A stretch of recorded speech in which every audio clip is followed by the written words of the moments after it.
Can you imagine hearing Lewis Hamilton say something in the middle of a practice session that you would never expect to hear from a 7-time world champion? Just when everything seemed to be going in the right direction. Because that was exactly what happened in Suzuka, when Hamilton released a phrase on the radio that not only surprised Ferrari, but also set off all the alarms in the paddock. He has no confidence in the car. And we are not talking about just any circuit. We are talking about one of the most demanding on the calendar, where each high-speed corner forces you to blindly trust the car, or you are simply not competitive. The big question is, how do you go from being on the podium in the previous race to feeling completely lost a week later? Because what's behind this message is not just a bad session. It's something much deeper, and it could completely change the course of Ferrari's season. What happened in free practice for the 2026 Japanese GP was not a simple isolated comment or a momentary frustration. It was a real-time X-ray of a much deeper problem that had been brewing since the beginning of the weekend. Because from the first moment Lewis Hamilton took to the track at Suzuka, something didn't fit, something didn't flow, and the most worrying thing is that it wasn't a lack of pure rhythm, it was a lack of total connection with the car. During FP1 there was still a certain calm, a kind of controlled illusion. Hamilton finished in a relatively competitive position, within acceptable margins, which suggested that they were simply in the adjustment phase, in that natural adaptation process that any driver experiences on such a technical circuit. But even then there were already signs, little clues that anticipated what was to come. The car did not respond as he expected, especially at the entrance to the curve, where the understeer began to become evident and forced him to constantly correct, breaking that characteristic flow that defines the great drivers in Suzuka. And this is where everything begins to escalate. Because when we reach FP2, far from being solved, the problem intensifies.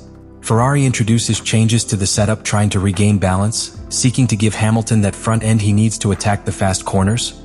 But nothing really works. The understeer is still there, persistent, limiting every attempt, every lap taken, every possibility of finding time.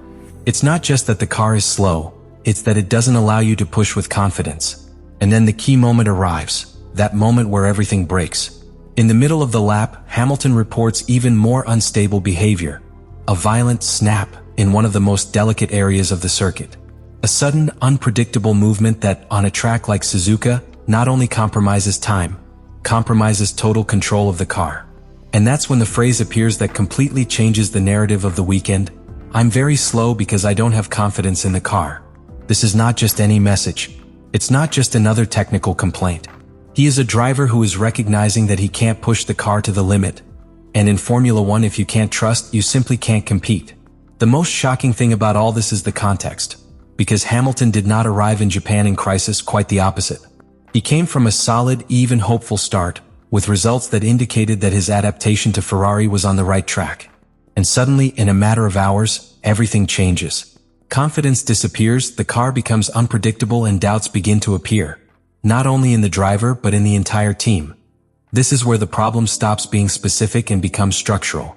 Because what Hamilton is experiencing is not new for Ferrari. There have already been similar signs in the recent past. Inconsistent behavior in high-load circuits, difficulties in finding a stable operating window, problems that are not solved simply with setup adjustments. And that leads us to a disturbing conclusion. If Ferrari cannot quickly understand what is happening with this car in conditions like those at Suzuka, we are not facing a complicated weekend. We are facing the beginning of a weakness that can be repeated again and again throughout the season. Because in the end, it all comes down to one thing: trust. And when a driver like Hamilton loses that, it's no coincidence. It's a real alarm signal. But if in the first act we understood what Hamilton said and how he felt on the track, now we have to go much further. Because the real key is not in the radio, it is in why it happened. Because what Lewis Hamilton experienced in Suzuka is not an isolated case nor a simple bad configuration. It is the direct consequence of a technical problem that Ferrari has not yet managed to solve, and that in circuits like Japan is completely exposed. Suzuka is a circuit that forgives absolutely nothing.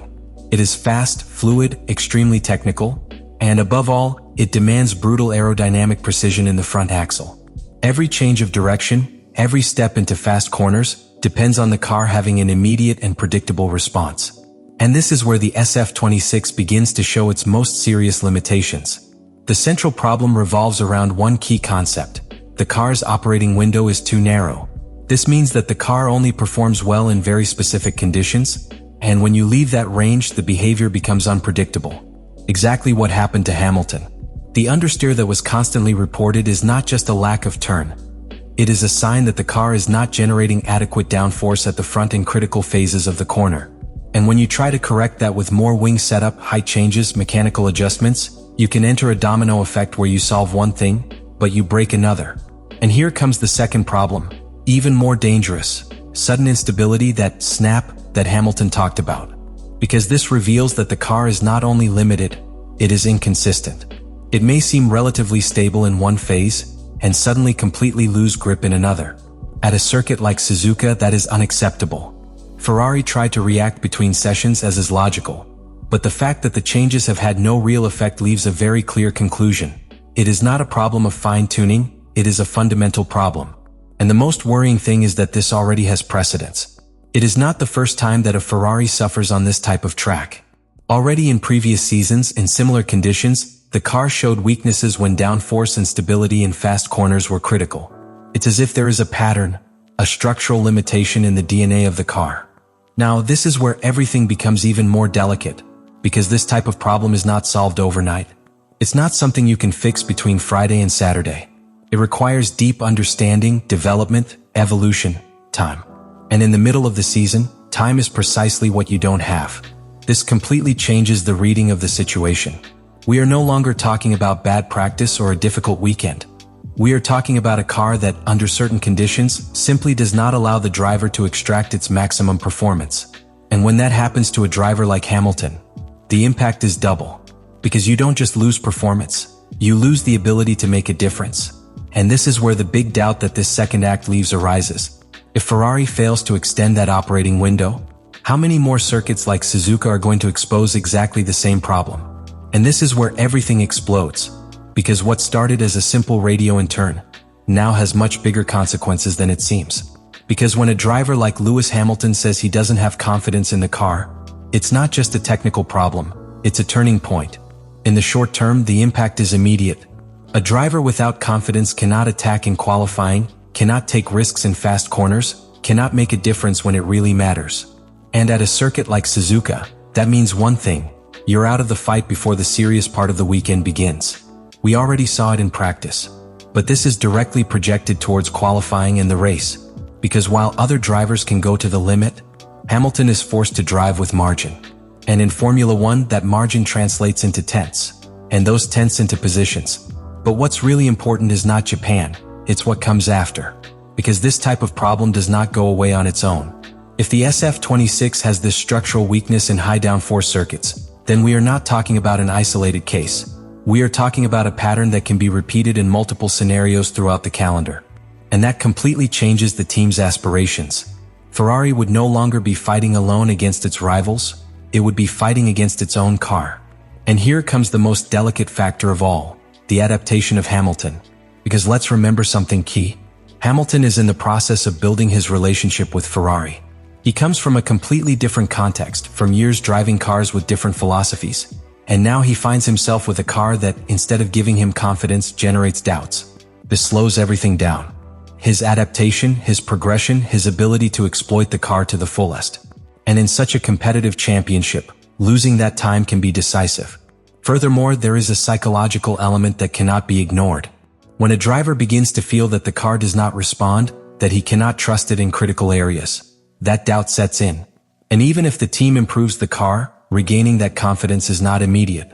That's why this radio is so powerful, because it doesn't just talk about the present, it talks about future risk. And this is where we get to the key point of the entire analysis. If Ferrari does not manage to solve this problem quickly, it not only compromises specific results, it compromises the entire narrative of Hamilton's season. Because we would go from talking about his rebirth with Ferrari to talking about a constant fight against the limitations of the car. And that leaves us with one last question that changes everything. Are we facing a simple stumble at Suzuka? Or have we just seen the first big sign that Hamilton's Ferrari project could face a much bigger obstacle than anyone expected? Because what we heard from Lewis Hamilton at Suzuka wasn't simply a complaint. It was a warning. A clear sign that, behind the good initial results, Ferrari still has a weakness that appears just when it matters most, on circuits that demand absolute perfection. This moment marks a before and after in the narrative of the season.